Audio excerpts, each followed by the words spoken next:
got the serious look just like y'all got. The serious, intense look. Because he's trying to find his way. He's trying to figure it out. It's frustrating. I'm trying to listen to God. I got my own flesh and my pulling me here, my own desires. My family, my friends, all these things is distracting me from the truth. And it's difficult to give in. Especially when you're young, man. But if you can go through it, you'll come out like gold. If I can go through the fire. They don't want to go through the fire. They want to get the lotto and go to Jamaica and the Bahamas and do their own selfish thing. But he said, if you wait till I exalt you, I give you the desires of your heart. But it's difficult to wait because everybody's in a hurry.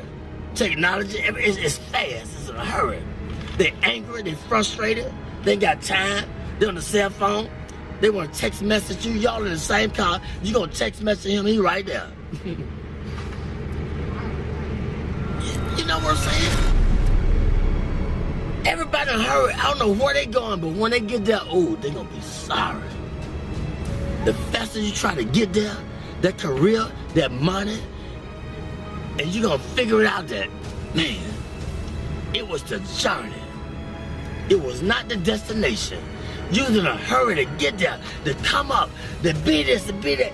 And when you get there, you're gonna feel discouraged more than you did before you even started to get there. Cause it was the journey, the people that you didn't stop to talk to like me at check-in. The people at the gas station. You was in a hurry to get there, but it was the journey. The more humble you be, then the more you can be fulfilled with the truth. But when you think you got it and you on your way, then you're gonna get less of it because can't nobody talk to you. You can't stop. You're in a hurry. It's a difficult thing, but you got it. I see the intensity. He's showing you how to relate, connect to the people. I would say this, it's a man with pushing a basket. This man right here, they brilliant now. Don't look at the outside appearance. I've seen him in action. He was pushing a basket. And I was under the bridge, and I was talking to everybody except him. He was the last person I talked to. He said, why didn't you talk to me first? He said, I should have talked. He said, don't you ever pass by a man pushing a basket and don't acknowledge him. I never do it in my life again. I talk to the person pushing that basket, how's your day? How you doing? I talk to the homeless people because they say be careful how you entertain strangers. And most people that came off the street and they got their career together, they won't even let you know that they've been through it. They try to act brand new. It's a testimony. What you go through, it's for us to inspire somebody else.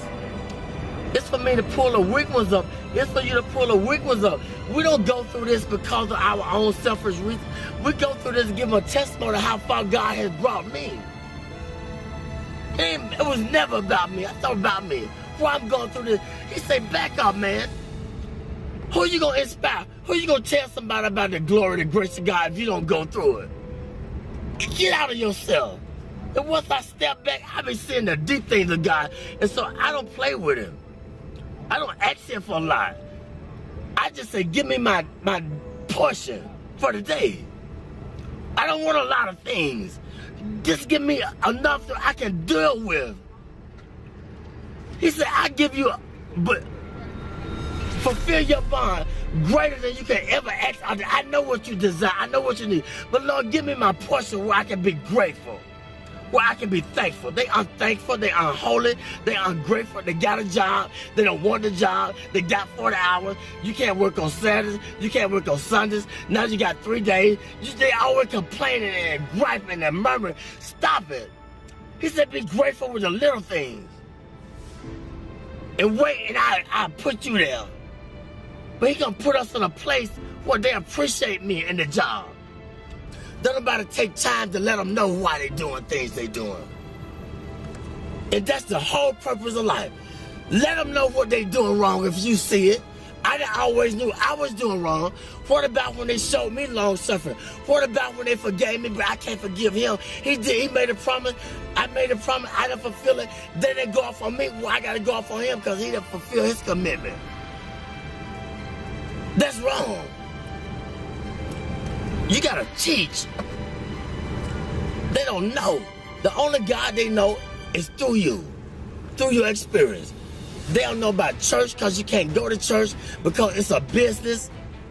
And all the church people, it's a clique, it's a club. And they done forgot about God, it's a business. Look here, it's just the world.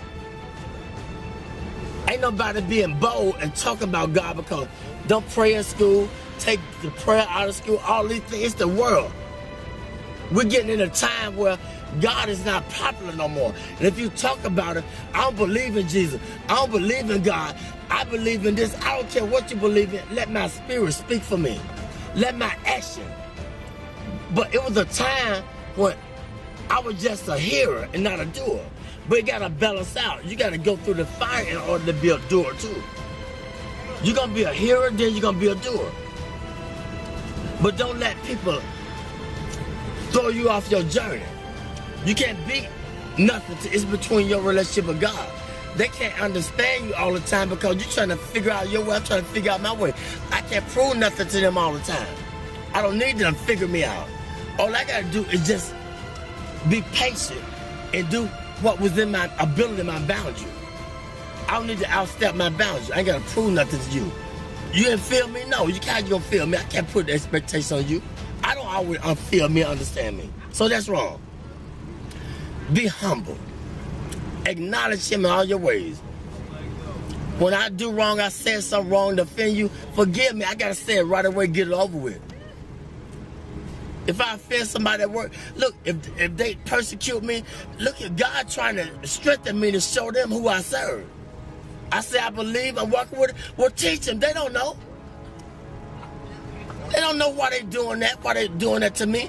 Let your light shine among men. They might glorify your Father in heaven. It's real, man. I experience it all the time, 24/7. But I asked for it. I wanted to be a preacher when I was 6, but I didn't know the price I had to pay. Much wisdom, much grief, much sorrow. Ain't no other way you gonna get it. But if you can just go through the fire, you'll be like gold. When you take the jewelry to the pawn shop, how do they determine if it's real or fake? They put it through the acid test. They put the fire upon it. This is how we know if we're real or fake. We're gonna go through the fire. You're gonna have disagreement with each other, but it's okay. You're gonna be friends. But if you have a disagreement, it's just a different agreement. That don't mean you ain't gotta see him no more and talk to her or talk to her or whatever. I ain't got nothing to hide. My burdens are heavy, but when I'm weak, he's strong through me. He speaks through me. The weaker I get, the more frustrated I get with my life, and I did this, I did that, then the more he speaks through me, the more he takes control of me. That's just where he wants you at. Get frustrated. That's when he gonna speak through you. But he gotta get you in that point where ain't nowhere else to go but to him. He said, those that I love, I correct them. I chastise them. When you go to jail, it's called the Department of Correction, rehabilitation. But we get mad at the correction. He said, if I didn't love you, I would correct you. He could have took our life. Amen? Amen. He could take the life. But he corrected me. I just thank God for y'all. But this is what Solomon asked. Solomon was the wisest man that lived. He had everything that man could desire. But one thing God said, leave the foreign women alone. But he couldn't understand why he had a desire for the foreign women. But see, the Lord knew that they were going to turn his heart against him. They were going to make him idol worship and build a God. But he didn't understand it. And I'm going to say this, the preacher, he searched the world out. He said, I want to know the basis behind wisdom and knowledge and understanding and foolishness. See, you can't know wisdom and knowledge and should be a fool, but we don't want to be foolish.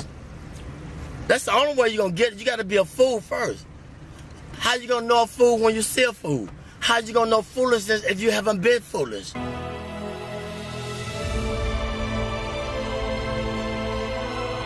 See, you can't know wisdom and knowledge and should be a fool, but we don't want to be foolish. That's the only way you're going to get it. You got to be a fool first. How you going to know a fool when you see a fool? How you going to know foolishness if you haven't been foolish? Foolishness, it comes with, it's painful. Because we think we all of that. We got a lot of abilities. We can create. We can be inventors, but we're limited. If I understand that I'm limited, then that's when God takes control and gives me the wisdom that I desire. Humility. Be humble. If you don't understand your purpose, ask God. But ask Him in sincerity. What's my purpose, God? Did you ever ask that question? What's my purpose? Why I'm here? What am I meant to do? But sometimes He can't tell us all at once. It might be too much.